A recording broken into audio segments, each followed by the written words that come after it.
This week on Half-Ass Movie Podcast, you're going to hear a lot about Marky Mark, Edward James Olmos, and of course the subject of our series this month, Denzel Washington. Maybe some bad impressions, a little trip to cliche corner maybe, but I think the best part of this movie that no one's going to be bringing up, I'm fairly certain of it at least, is how great is it that we can all agree that these three-letter agencies may not have a clue. Before I get put on a list, though, welcome to Half-Ass Movie Podcast.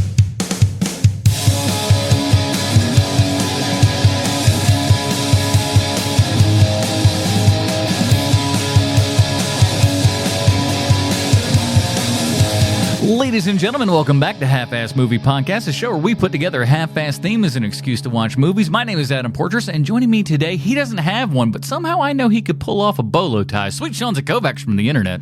I don't know if I could, but thank you. I think you could. I think if given the right kind of wear and stuff, I think given a proper hat, you could look good. I'm seeing it there. And he's buried up to his neck like a chicken, Bruce Leslie.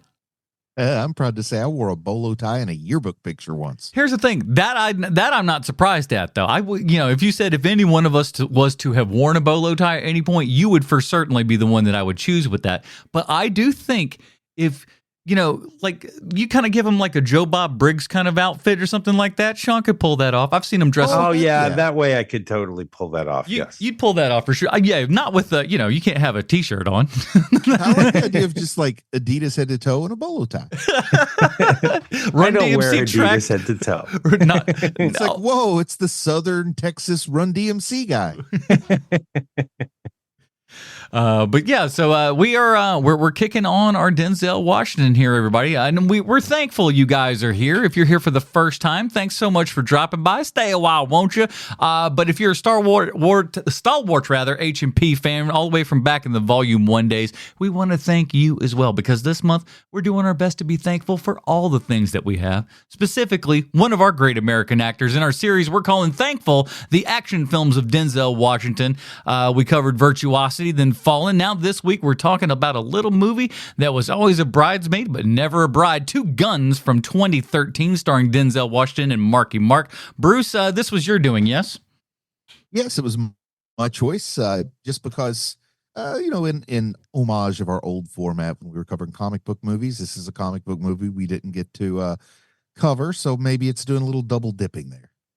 It's weird because it was one that we would put on the slate and stuff many times, and it did get votes. It rarely ever got like no votes, so it always had a little something in there, but never quite crested the top spot there and everything. So we're kicking on this one today, so I'm at least excited to get it knocked off the list. And it's a later Denzel Washington movie, which I think at some point now, I don't know about you guys, but I feel like I've seen most Denzel Washington movies, or at least I feel like I've tried to, especially within the last couple of years, because when he comes out, it's like, I'm going to go see a Denzel Washington movie, of course.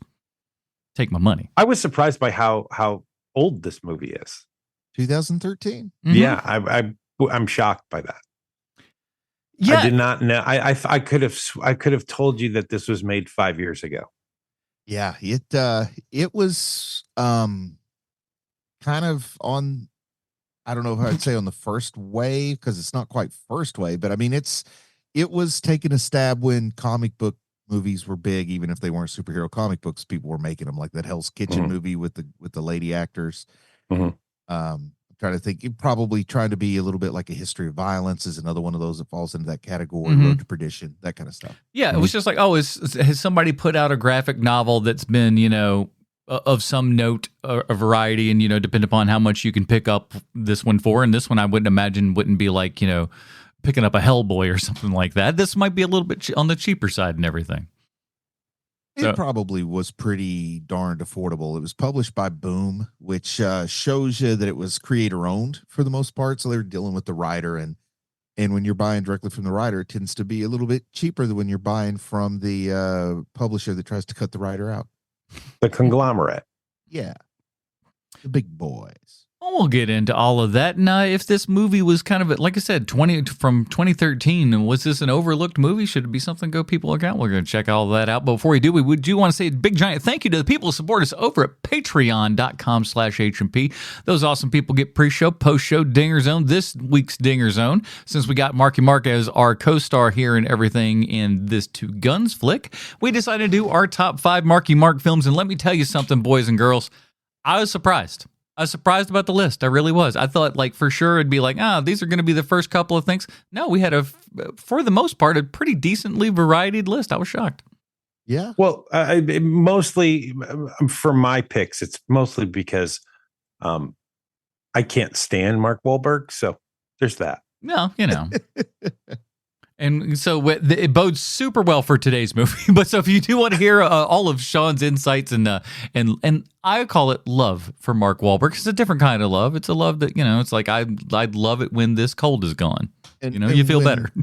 When Sean says that he hates Mark Wahlberg, I don't want people to get the wrong idea. He hates both the person and his work. So let's be clear.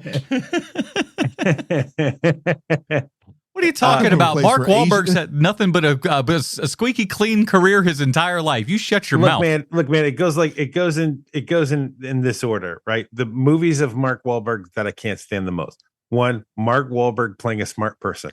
I'm a bit of a genius, Number 2, Mark Wahlberg thinking that he's funny. Well, yeah. I'm sorry, but I'm just imagining Good Will Hunting with Mark Wahlberg instead of Matt Damon. That is a movie I would own on deluxe. Number three, least favorite Mark Wahlberg performances when everyone around him is out acting the shit out of him, and he tries to really act it up. That's my 3rd least favorite. So those are the top 3 of Mark Wahlberg movies I can't stand. So you can hear his other sides over there at the Digger Zone. So patreon.com/HMP. Join up at any level. I will say this. So I'm going to go through and if indeed people want this, I want to do you can do an entire year of HMP. So if you want to do it in kind of one lump sum there and everything, if you do it like the $100 for the entire year, what I'm also going to do is anybody that does that or at the $10 level or above, I'm going to send out stickers to you every month. Stickers and stuff that I design, and we'll have those printed up and stuff and send those out to you every month. So just a little something extra that we want to give to you. So I think, and let's go in halvesies, Sean. I want to get some of those stickers. Yeah, because I got 2 that I actually want to give out on the first run here, just to kind of incentivize people to go through. The first will be our classic Dirty Babies sticker there and everything, nice. And another one with the or what I call the 3-tiered HMP logo, which is pretty much the logo that you see in the majority of the podcast art there and everything.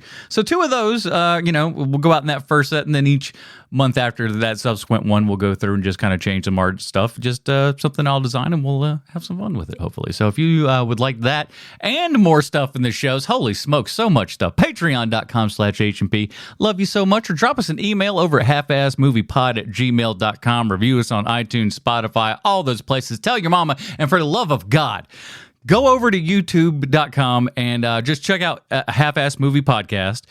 Subscribe to that. We're not only putting just the shows up there and everything now, I'm also doing other video content. I did a 4K unboxing and everything of a new movie.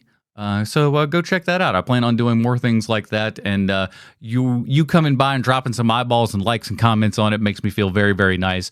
Peter dropped one that said he loves me doing this. So thank you guys so much for that. And subscribe to that. Thank you so much. Link up for all this kind of good stuff will be in the show notes.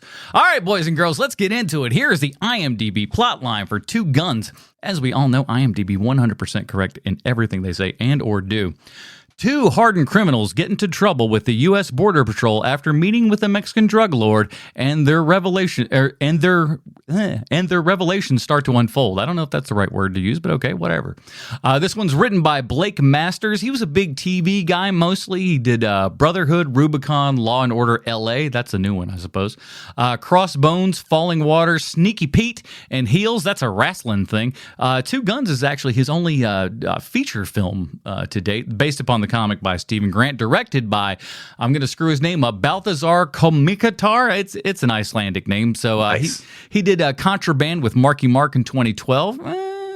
Everest, at least that was cool in IMAX 3D. I'll say that. Adrift, that was Okay, I suppose. The Beast, I never saw that one, but that's with Idris Elba. It looked okay, I suppose. It looks like he does some American stuff, but he does go back and forth and do some Icelandic movies and stuff as well. So I guess he has kind of a dual career, which I think is kind of cool. He just kind of goes and goes, all right, here's an American film, here's an Iceland film. This is starring Denzel Washington, Mark Wahlberg, Paula Patton, James Marsden, Edward James Olmos, Fred Ward, Patrick Fleischer, and the cherry on top that I was not expecting at all, the late, great Bill Paxton. When he showed up on screen, I had a little bout of delight. I did not know he was going to be in this. And because they don't have credits at the start going like, here's all your characters, blah, blah, blah. Or if they did, I wasn't paying attention to it. So when Bill Paxton showed up, I was like, son of a bitch, this movie just shifted into gear. Yeah. I'm guessing this is a first time watch for all three of us. Oh, yeah. Yes, all these surprises are going to hit us all the same, which it makes it fun. It's been a while since I think we've had a non-new release that was a first-time watch for us all. Yeah. I was literally stewing in my own piss about this movie because there's so much Mark Wahlberg up at the top. And then once Bill Paxton arrives into this movie, I was like, well, hold on a minute. Let's give this another shake. He's not quite got a Chet haircut, but he's got a bad one. Like it's it's the second worst haircut he's ever had. He's great in this. But I will say, what this made with, and I know he's too old to play the part. I don't care. I think this movie is made 1,000 times better if you replace Mark Wahlberg with Bill Paxton. Oh yeah, I think there's a pretty long list of people. That yes, into that role. Yes. Yeah, that's not a bad one. I mean, you can replace him with his brother, and it would be better. If Donnie Wahlberg were in this movie, it'd be a better movie. Donnie's at home clapping out loud, listening to this podcast. I mean, he's so happy about it. He's just like, listen, I didn't think I was going to get mentioned this episode. He's still working on that show that your better. parents watch, Adam. He's been on that show for, I'm going to say 20 years now. Oh, Lordy. He's on Blue Bloods. Yeah, I would imagine they watch that. That's probably true. He never gets upset if you call him Donnie Don. He's cool with it. He's just like, hey, man. I'm just glad you call him anything at all. Those checks get cashed, baby. No, the guy who wrote this, Stephen Grant, he's who wrote the source material, I should say, the comic book that it's based on.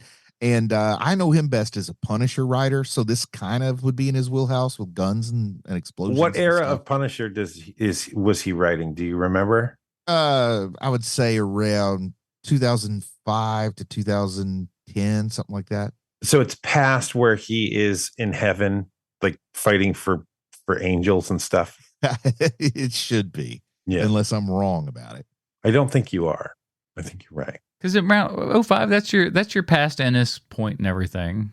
Yeah. He's off of it by that point. I kind of stopped after that one because I was just like, you ain't getting better than this, boy. I'm out. It's true.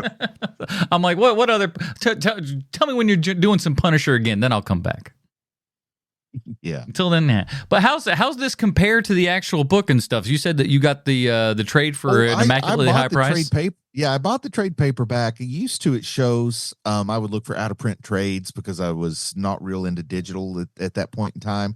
And digging through a box of out of print trades, I saw something for like 50 cents when everything else was usually above cover price. And it might have been $1. I don't want to sell it short, but for whatever it was practically free. And I was like, you know what?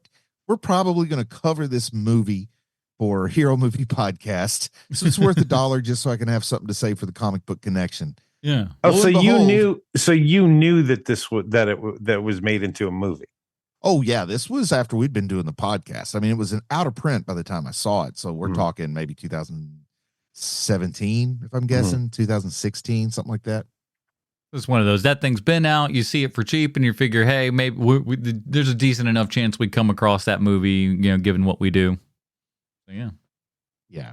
But never a chance. What's the art like? Is it? I mean, is it anything that would look like it black and white? I'm imagining it as black and white.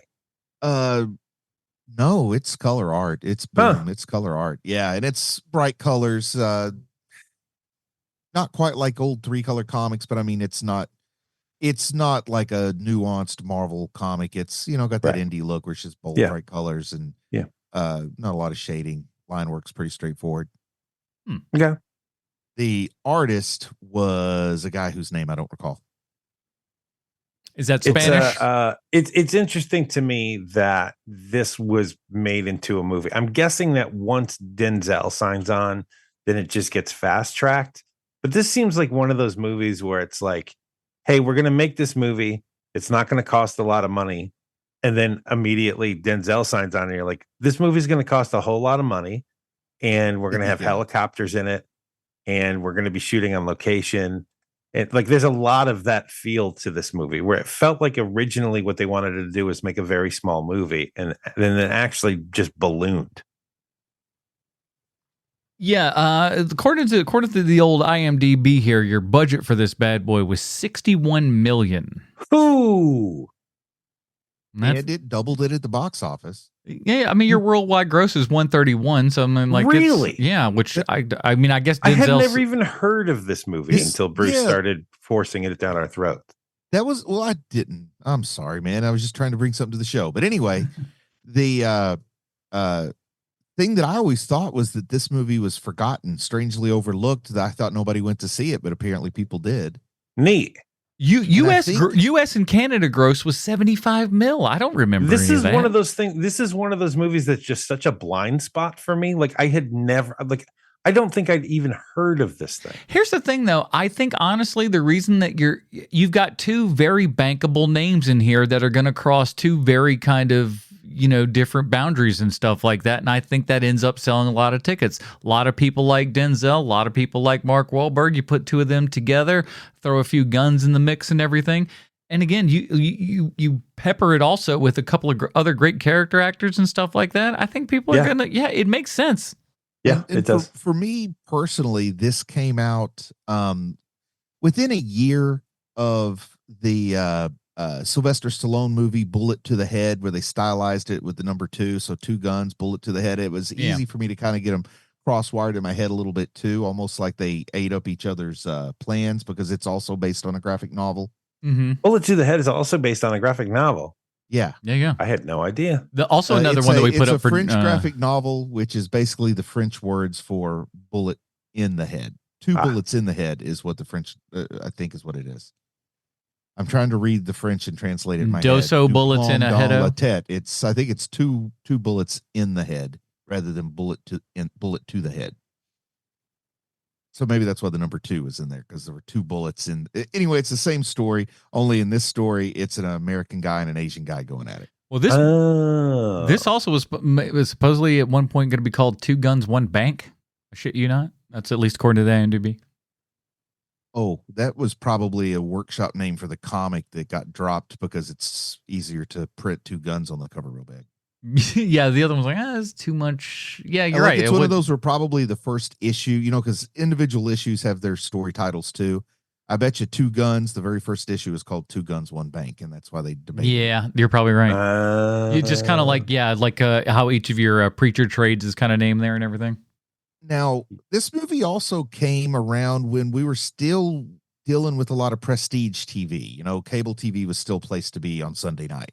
Mm-hmm. And I'm watching this, and with as many characters and as many double crosses and as deep as this story goes, I wonder what this would have been like if it was a Westworld type miniseries instead. And that's what's interesting, coming from the writer who has done mostly television stuff. This does feel like this could be like a television series of sorts. And it's based on an episodic source material that came out, where at the end of big issue you need a twist, and at the end of an issue you need a twist, so you could do that at the end of each episode. But when you have this many twists in a sub 2-hour movie, it starts to you just get numb to it, and it doesn't have any effect anymore. What do we think about kind of like the opening bit here? Because we play a little bit with time, which I wasn't quite expecting at all, and had to like kind of catch my bearings and stuff and go like, oh, okay, we're doing something just a little bit different. And I'm grateful that they didn't do it for the whole time, but it's interesting up top. It felt a little bit like Baltasar is a Tarantino fan, and he was paying a little homage. That is, it literally felt like the cheapest of Tarantino like knockoffs to me at first. Couldn't you even see these guys as Samuel L. Jackson and John Travolta? You know what I mean? Like I could see him picturing them sitting there, and that's what the mood he was going for. Yeah, it's funny because usually the first scene in the movie is supposed to be, you know, like your big like like, hey everybody, this is what you're in for. This is going to be great, right? Like that's kind of what the first scene in the movie is supposed to be. And the first scene in this movie is literally my least favorite scene in the movie. Like once you get past that, like it gets better.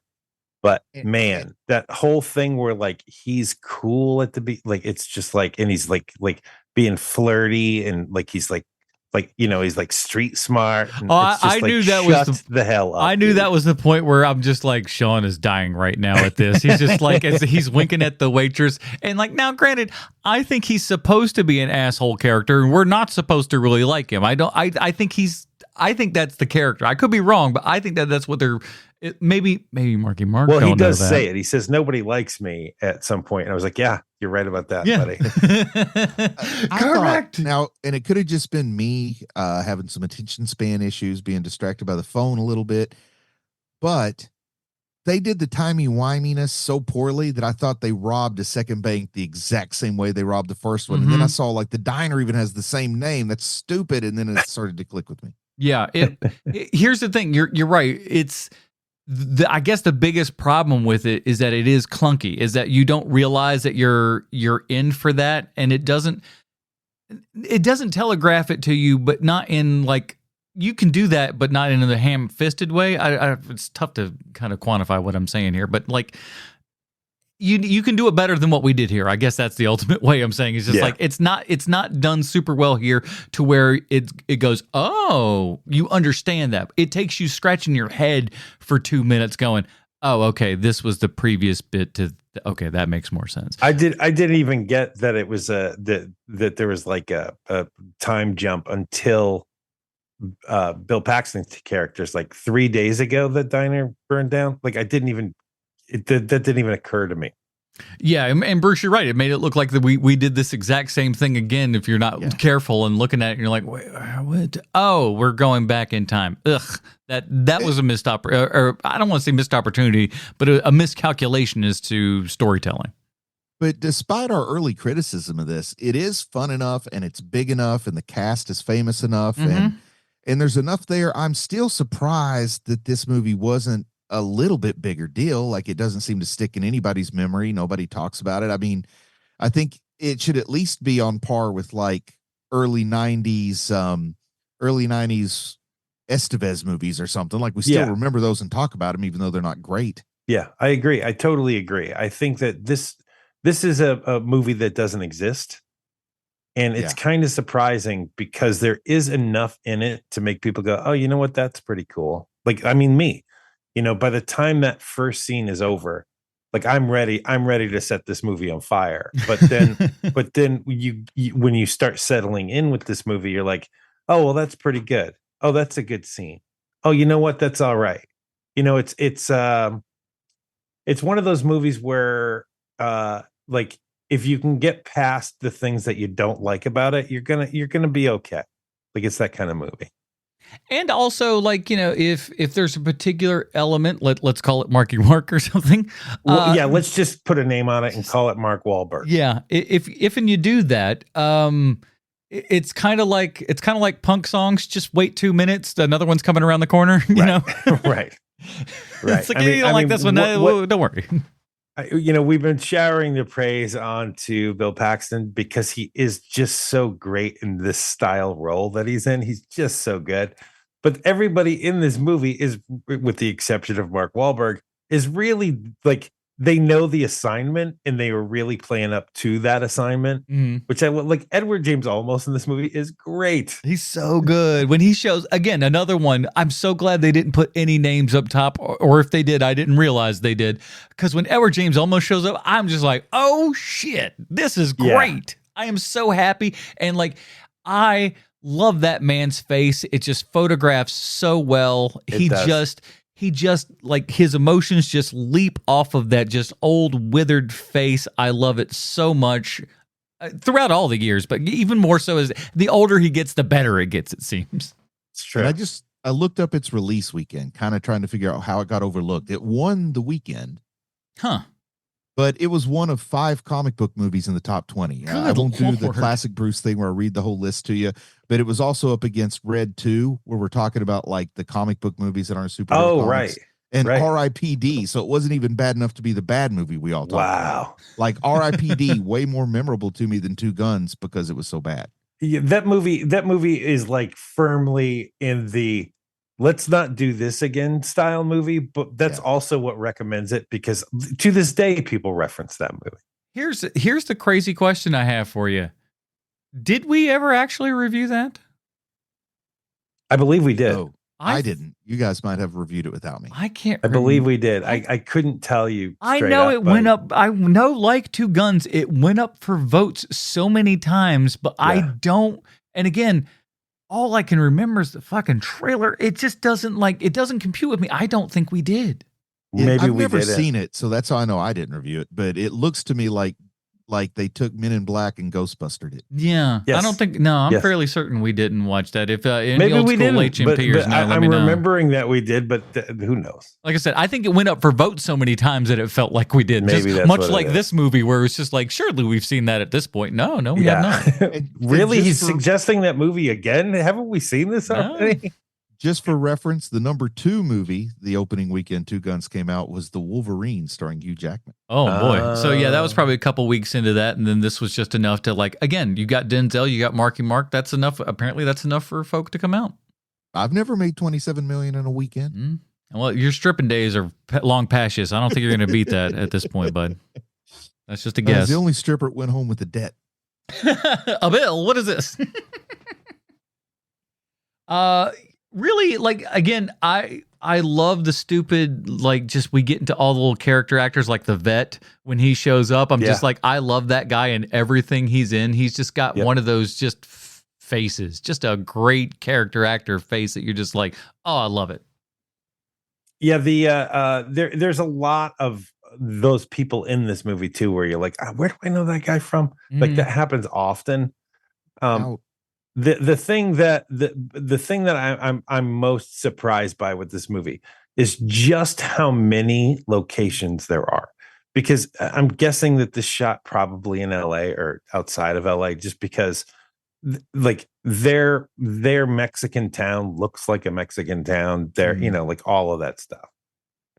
Yeah, I'd put that. That seems likely. Now, none of us has mentioned Paula Patton. Oh yeah. The number one thing I think of when I saw her in some scenes in this movie is that Alan Thicke really messed up his life, didn't he? Oh, was he with this lady? He was married to her. Yeah. Oh, wow. Then, he ruined that, man. I don't know who she got mad at him for messing around with, but I doubt he traded up. I really do, man. She's something. But does she still act, or is she living off of divorce settlement money, or doesn't have to work? I don't know what the deal is, because I feel like I haven't heard her name mentioned in a while. No, I'm not overly familiar. I liked her well enough. I like that we're in the 21st century and we just have some, gratuitous nudity. I like it. I don't care what, we don't have much of it these days. So the fact that when we get a little bit of it, it's kind of nice. I mean, dudes as well, throw a couple dongs in there. I don't care. But just, I just say, because we just don't have a lot of nudity in films and stuff. So when totally it seems 1-to-1 if you get to see Denzel naked, or where you're listening, bring back gratuitous nudes. Now here's the thing. Gratuitous nudity, yes. Gratuitous sex scenes, I'm going to say no. There's a difference. Yes, agreed. Gratuitous sex scenes we don't need. Little gratuitous nudity, that's fine though. Gratuitous nudes, please. My goodness. The only gratuitous sex scenes I like are the ones in MacGruber. Can't watch that. Hate it so much. Just watch it for the sex scenes. I promise. They're just for the sex scenes. Fair enough. That's serious. It's how they all should be. That's why I watch Team America. It's But I always remember Paula Patton because when I was a kid, I got to meet the governor of Kentucky, and the governor at the time was Paul Patton. So at first I thought, wow, this might be his daughter, but it's definitely not. He's not that attractive. You never know. He could have married a very attractive lady. Who's to say? He James has some Marsden. really strong, ugly genes. I just know it. James Marsden showing up again. Another delight where it's just I love that he's playing this straight-laced guy, but then goes that hardcore thing, and he's got enough range where he pulls that off. Where you look at him at first and you're like, this is that pencil pushing, pinhead kind of thing and stuff. But you also buy when it's time for him to, don the SWAT suit and everything and go after him. Yeah. You buy buy that stuff too. It's great. He's also got that thing that like is unfortunate for him is that like he's too good looking. Like I know that sounds weird to say. He has like a CW lead actor problem. Right. Like he's too cute, handsome, like handsome, cute. Yeah. To the point where it's hard to believe him in things sometimes because you're like, that guy is so good looking. Like it's ridiculous how good looking that guy is. A guy that handsome would ever be stuck as a sheriff of a small town. Exactly. Exactly. It's just like, wait a second. What? No, you would be the most popular person in town by a landslide. Now David Harbour, I can believe. David Harbour looks like he needs to be stuck in a town in Indiana as law enforcement. Exactly. That much makes sense. James Marsden doesn't look like he has a donut a day in his life. No, he's never. He doesn't even know what carbs are. You'll probably never guess what I bear trapped on here, Sean. So I'm just going to tell you that I'm going to guess it's the woman that you talked about for 20 minutes that no one's ever heard of before. No, I thought it's something else.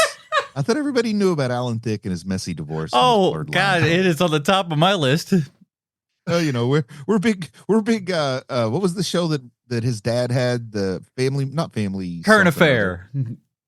Growing Pains. We love Growing Pains so much here. I can't even remember the name. Let's move on. No, I was bear trapped on why the hell was Marky Mark from the Navy? Like you could pick any armed force you want. This is fictional. Why do you pick the Navy? I just couldn't get over it. The Navy made no sense unless, they thought Navy SEALs are bad, so we'll make him a Navy SEAL. But for the thing they're doing to me, either the Army or the Coast Guard, because the Coast Guard take out drugs all the time. So to have a crooked Coast Guard guy dealing with drugs and drug money would make sense. The Navy just seemed like a weird choice because we don't look like we're anywhere near a naval base through most of this movie. And it's not like we call them SEALs or anything specifically, because if you were doing that, wouldn't you figure you'd go like a more kind of SEAL-y route sort of thing as opposed to just, maritime? Yeah, and I say just make him a Marine or a Green Beret or something. It's a weird enough choice, but like... Because I love for all my naval conflicts to be in a Mexican desert. Speaking of Mexican... it is weird. I know that he does a lot of armed forces movies. Like, I know that that's kind of his lane. Mm-hmm. I just can't in real life see him in the armed forces because people tell him what to do and I can't see him doing what they're telling him to do. So I could see him at some compound somewhere, but I can't possibly see him in armed forces. If you ever want to do yourself a favor and check out, there's a guy called Mike Israetel, and he breaks down Mark Wahlberg's training and stuff because he took GQ or whatever through a whole morning of his training session and stuff. And so there's a guy who's like an actual bodybuilder and stuff going, let's watch and critique everything that Mark Wahlberg does. And as you might imagine, I may spend some time on this. It's a show. It's just like, what in the hell is this? Of course it's a show. It's like, this does nothing. Why there's so many other things you could do. It's like a professional wrestler workout, where it looks impressive to somebody who has no idea what they're watching. Yeah, right. I'm swinging this stuff around a lot. It's really, this is good for the back. No, is it though? But yeah, listen, here's the thing. As much as Marky Mark is Marky Mark and everything, his isms and everything aren't up to a gajillion in this. He's not absolutely, you don't want to kill him all the time. He's at least dialing it back enough. And I think the fact that he's playing off of Denzel and everything at least helps to that. It mitigates to it. It kind of gives us two A personalities to kind of bash into each other a little bit, which kind of helps. And it also helps mitigate his character a little bit, because if it was just Mark Wahlberg, I think we'd all be pissed. But the fact that we have Denzel Washington here for them to both then play off of each other, it equals out his character a little bit more. So I at that point, I kind of forgive the Wahlberginess of it all. I see where you're coming from with that thought, Adam. Like if you don't just despise the man like I do, like I could totally see, like, just some random Saturday afternoon, you're going through your Netflix reel and you're like, oh hey, let's go with that. The carousel, that's the word I was looking for. You're going through your Netflix carousel and you come upon Two Guns and you're like, oh, you know what, Denzel's in this. Mark Wahlberg, I'm indifferent towards. Let's give it a shot. Like you may end up being like, you know what? That's not such a bad movie. Yeah. Why have I never heard of this movie before? And again, when James Earl Jones or James Earl Jones, when Edward James Olmos and James Marsden, that's how I got that messed up. And when especially when Paxton shows up, it changes everything, or it adds like another little spice that you weren't quite expecting from it, and it's like it's delightful. It's like, you know what? I tell you what, this isn't nearly as bad as I had expected it to be, and one of the ones that I think that a lot of us, especially within the HMP voting community and everything, I'm sure there was many people that are like, oh boy, I don't know about this one. It could be so much worse, especially at this particular time too. Yeah, because like you said, we're at that kind of point of we're just doing this, comic book movies of sorts and stuff. They're giving them enough money, but not wild money. Like you just hit them all in just the right kind of spot here. And again, to find out how much money this movie actually made, it's kind of astounding. It all worked as well as it did. Agreed. And you mentioned Netflix earlier, Sean, and when I watched it on Netflix, it was in the just added section. And I could see people, because this movie's kind of forgotten, and you say, gee, Denzel Washington, Mark Wahlberg, I haven't heard of this. It must be a new movie. So I could see people checking it out and thinking it's new. Yeah. And they might not be disappointed. Here's what a super cool thing about this is, though. Think back about this movie. How much technology is used? Little to none. Yeah. And so I think that leads to a very timeless nature to this movie that makes it last a lot longer than it was, because nobody's pulling out like an iPhone 4 or anything like that. There's nary a cell phone in this movie. There are a couple, though. But it's few and far between, and nor do we spend any time like looking at somebody's calling me and you look at the front Razor flip phone or some shit. There's none of that going on, which is so nice. And I mean this in all seriousness. I'm not trying to make an insensitive joke, but the only thing that really lets you know this isn't a recent movie is Bill Paxton, because unfortunately, he passed away 7 years ago. So that's the only thing that's quote unquote dated about it, but his performance is timeless. So, if you don't necessarily know the actor, you're still digging this as if it were. And this is the great era kind of towards the end here and everything, where Paxton is having fun with what I call the country character. Right? Yeah. Because he's doing this character. He's doing the same thing in Edge of Tomorrow and stuff, where he's got his mustache and he's got his little accent, and he's like, they're not the same character. They're not the same character for sure, but they're like from the same family of characters, if you will. That's good. I like that. That's great. He's very specifically, he's kind of like he's got something he wants to do right now in this kind of era. I don't know what it is, and it's fucking weird, and he is strange in it, but there's something about him where you're just like, these are some wild ass choices, and if it were anyone other than Bill Paxton, you'd probably scoff at it. But the fact that it's Bill Paxton makes you go, shit, that's all right. I'm okay with that. That's good. In. That character is chewing scenery, but it's Bill Paxton. Pass.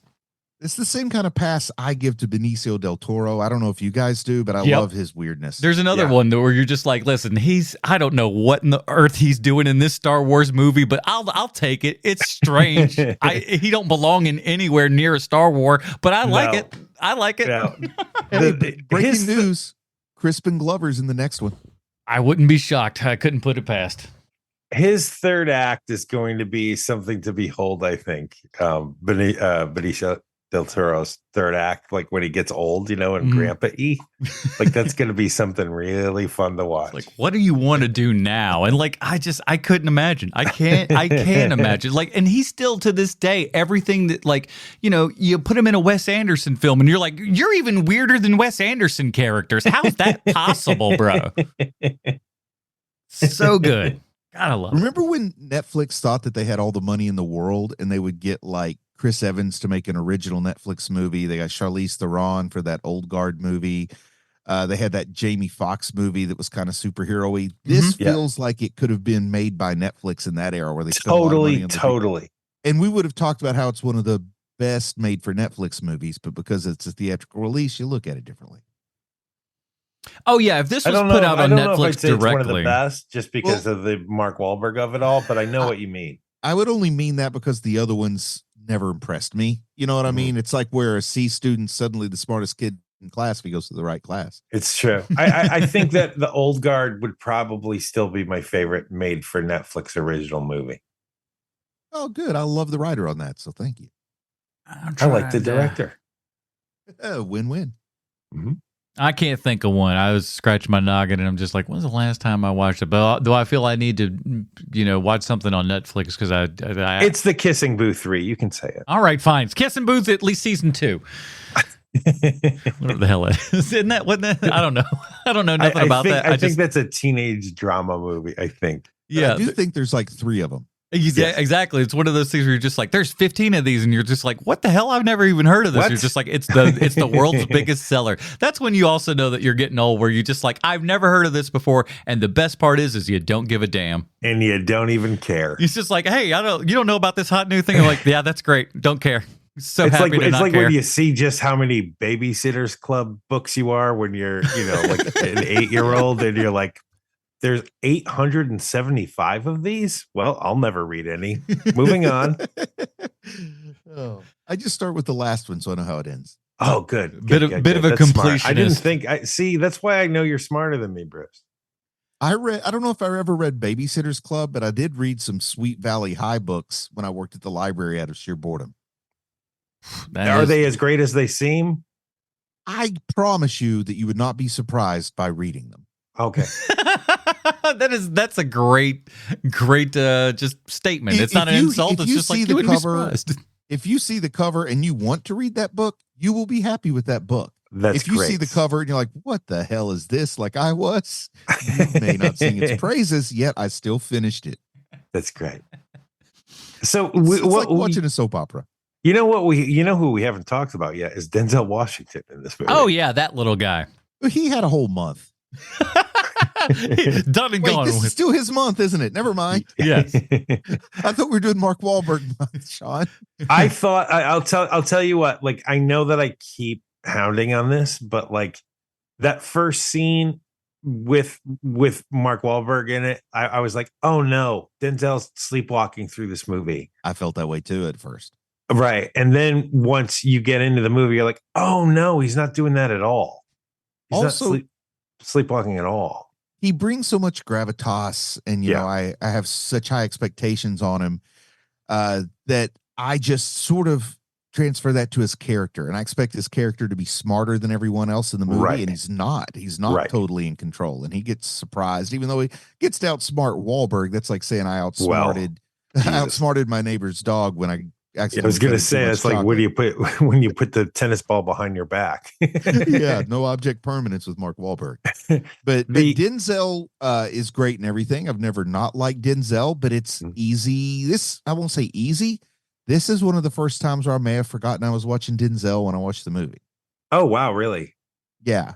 And I don't mean that as the compliment it might sound no, like. I know what I don't you mean. It as an insult either. It's just a statement. It's just indifference. I know what you mean. He has that really great moment in this movie. It's so small, and it's when they're walking away from the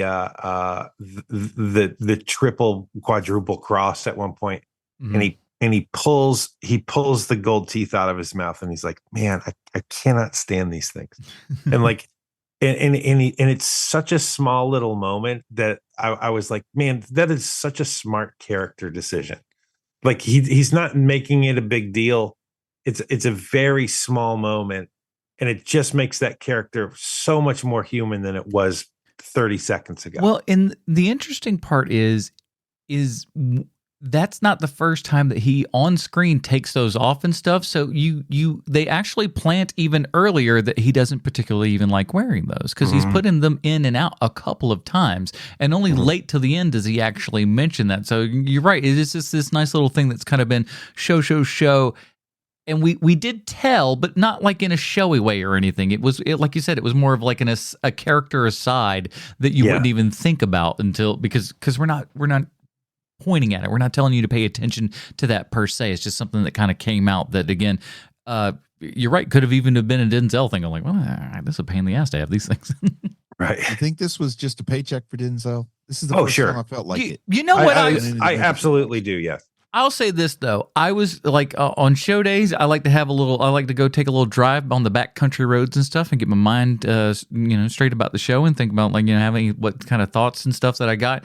And thinking back, I go, even in movies that he's not, given 1,000% to, I can't think of a Denzel Washington movie where his acting, let's not talk about the movie itself, but his acting within said movie was any time under an 8.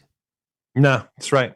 Totally right. Even if it's something crummy, he's never going below an 8 as far as acting goes. And it's that or above all the time, even if it's something that's crummy. It's not out of the realm of possibility. I could emerge from this month with him as my favorite actor. I'm really liking what he does. Yeah, man, he really is one of those. Like I know that he's very much appreciated, but I think even with that being said, I think he's so underappreciated for how good of an actor he really is. Yeah, I mean, I can't think of a fella who's better right now. He can play. I know I harped on this last week. He can play anything. You can make that dude anyone, and he can do it. Mm-hmm. And he seems like he doesn't have to go method to do it. No, he is actors that I just think I would never want to be around him. I think I would want to bring him cigarettes and coffee in the morning so he'd tell me what's in the newspaper as he reads it. And all accounts, nicest guy in the world. He's just so good, man. Huh? Yeah. All accounts, nicest guy in the world from what everybody says. It's just like you're not going to find a finer man to be working with in Hollywood than Denzel. And I feel like I believe that. I've heard him described as Tom Hanks with better hands. Better skin tone. Super pro. He's a super pro, man. And nice as can be. Totally nice as can be. Also, he has, like you were saying earlier, he has that gravitas, but also what he has is that you don't know what he's doing. You know what I mean? Like because he doesn't play a very specific type of character, even though he's a big movie star, you don't really know what type of person he's playing from movie to movie. Mm-hmm. And because he kind of runs the spectrum on it. And so it's like, so this is the kind of Denzel performance we're getting. Like after the first scene in this movie, you're like, oh, we're getting kind of scum bum Denzel Washington in this one. Yeah, and that was also kind of a nice thing, just really not knowing outside of the name of the movie that it was a comic book adaptation and our 2 stars here. I knew nothing, and that was very refreshing kind of going in and everything and just seeing what we were kind of getting because, they could have been 2 cops or whatever. And, we learn as we do with all of the, kind of reveal upon reveal in the first, half hour there. So, it works well enough, but you buy everything that he's doing. He's not leaning ridiculous into Denzel, but there's enough of it there that it's great. And he doesn't have to. It doesn't feel like he has to, drive it home per se. You don't need a Training Day level performance in this film. It wouldn't make sense. He does angry laugh a couple of times in this one though. Yeah. Sometimes the sun got to shine, You just got to do it, man. I love this is one of the best big old giant Mexican standoffs ever. I love it so much. There's 6 guns involved in this bad boy, and they're all at the right places and stuff. It's just gotta love it. Pretty great. There is I do love the Mexican standoff scene for sure. There is a cardinal sin in this movie though, which is that I am not someone who can outguess a movie a lot where I know where a movie's headed, unless it's something that's so paint by numbers. This movie isn't so paint by numbers as I originally thought it was going to be. But the second that money shows up and you realize that they're both undercover for different agencies, right? That the second that happened, I was like, oh, they're going to end up without the money, and they're probably going to blow up the money at the end of the movie, instantly. Yeah, there's no way that these guys walk away with the money. And so at the very end of the movie, the cardinal sin happens when Denzel blows up the money, and his character says, "Well, no one saw that we were going to blow up that money, did they?" And I'm like, "Sir, I beg to differ. I got it 20 minutes in that you were going to do that." Here's the problem, Sean. You are an intelligent man. These are scum bums who don't know nothing. They didn't learn a lot in school. I'm a bit of a scum bum. You know me, Portis. I'm a bit of a scum bum. But they weren't paying attention in class. That was the problem. They were picking their noses and stuff. I refer to myself as a crumb bum, like Buford T. Justice. listen, you're not wrong though. So I feel like this formula can't even be anywhere close to original, but I'm dying. I'm at a loss to come up with another example, but two undercover agents that don't know that the other one is also an undercover agent. So they're like Mr. and Mrs. Smith. Yeah. Okay, I haven't seen that. It's good. But I feel like that's a tried and true formula. Like it should have been used a lot. It's so tried and true at this point, Bruce. Dig this. Not only did we make a Mr. and Mrs. Smith movie, right? We made a Mr. and Mrs. Smith television program that lasted a season on Amazon starring Donald Glover and some other gal that I can't remember her name. And the show's so successful, they want to make a season 2, but the two actors, including Donald Glover there, they don't want to do it. Is Donald Glover Mr. Smith? Yeah. Yes. Well, then I'm in, man. Well, no, he's not. So that's the problem. Wait. He's out now. He's like, I don't want to do this anymore. And I think they're going to recast it. At least that's what they're talking about. They are talking about recasting it. What a it was dumb move. Just quit it. I'll give him the benefit of the doubt. I will at least watch one episode with him in it because he has never let me down yet. Yeah, there you go. You can report You've back also to us. got to go with this, Adam. He just got off of a show that was 5 seasons. He probably is like, I don't want to go another 5 seasons on some damn show. Yeah, but at the same time, too, he was also responsible for that show, so I feel like that's a different kind of horse altogether. He's responsible for Mr. and Mrs. Smith also. Oh, is he? Oh, I thought he was one just, of the co-writers, yeah. Was that right? Okay. I thought he was just kind of a gun for hire. One of those guys, I couldn't see him post-Community working on somebody else's project. You know what I mean? Hey, listen, I mean, I've just figured they might have backed a truckload of money Unless and be like, you want to be Star on Wars. Yeah. Well, yeah. Lando Calrissian at your service. Yeah.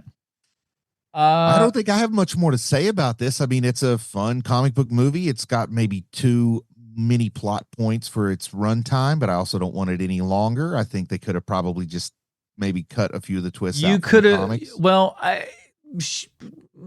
don't really care about that stuff. I still think that you could probably excise 8 to 10, 15 minutes out of this movie, maybe, and probably make it a little bit better. You could chop some stuff out of this and just kind of get her trucking just a little bit faster. And you don't need all the twists and turns with all of the alphabet agencies. Like you can pare that down quite a bit. Yeah. But the funny part is a lot of that. You need one. This could have been good with 3 twists. You know, the twist. Yes. The first twist with Denzel, the second twist with Wahlberg, and then the final twist with it's not an accident that the two of them are working together is the final twist, because the whole time you're watching the movie, like, what are the chances that 2 undercover cops end up working together on the same, it just doesn't make sense until you find out, well, they're there because someone put them there, but they just got too much along. Now you will be good to know that in the real world, this crap does happen where other agencies go through and they feel like they're honeypotting somebody, but they're honeypotting another person who's trying to honeypot them. Like, it happens all the time because everybody's got to keep their budgets relevant and stuff like that. So they got to get out and go do some stuff. And so sometimes, they just run into other partners. It's like, you should be in the same building, you fellas. I don't know what it is. Why they keep you separate, I don't know. Yeah. Now, okay, it's kind of like the inverse of Midnight Cowboy, where he thinks she's going to pay him, and he thinks she's going to pay him. She thinks he's going to pay her. It's time for you to settle up. What are you talking about? Aren't you paying for this one? All right. So is Denzel doing it in this movie? Let's ask ourselves that question. I'm going to say this is the first time where you can make an argument that he's not, but I still think he is. Okay, so define what you mean. I think he is less impactful here than in the other movies we've watched. He's still getting it done, but if I were going to take what we've covered thus far and try to build an argument for when he didn't get it done, I guess it would be this one. Okay. And that's including other movies he's been in that weren't Denzel month, That's fair. Like Glory. I think that that Denzel's version of Cash and Paychecks looks a lot different than other actors' versions of that. Yeah. I think that he is only allowed to be mediocre within himself to this point. Like I said, I think that he has a lot of, like, not a lot, but he has a few little moments in this movie where you're like, there's our guy, where he's just killing it. Yeah. I think that he's one of he's going to be able to do, he's literally going to be able to do any movie he wants. And people will be like, I hated everything about this movie except for Denzel. Yeah. It's going to happen again and again. Like, I've never seen the movie Deja Vu because I'm afraid to, But by all accounts, the people who have seen it have told me, "Oh, that movie is just awful," but Denzel's great in it. I listen, and I'm a big Tony Scott fan, and even I'm in that one going like, this isn't great. Denzel was fine in it, but it is just like it's. If you think Domino made you almost have a seizure, Deja Vu is worse than that. It is just like, oh my word, him and his DP at the time, who's same guy and everything, but it was just like, Lord have mercy, y'all doing some wild stuff over here. It is not going to be for everybody's taste. I will definitely say that.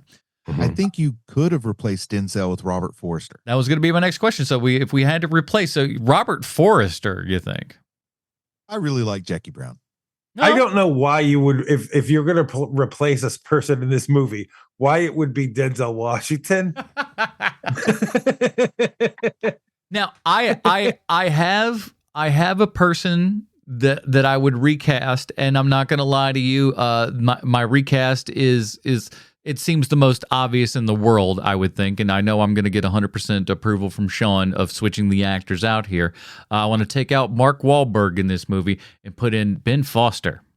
Oh my, sir. Yeah. Because he's been in another heist movie that has to do with banks and stuff like that. He's a hell of an amazing actor. It's all out in the Midwest. The age range is about right. Terrific.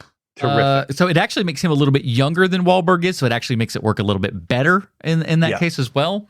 He plays cocky asshole way better than Wahlberg does. Mm-hmm.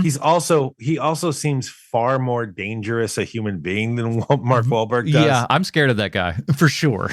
He is like, he's not afraid to look ugly, unlike Mark Wahlberg.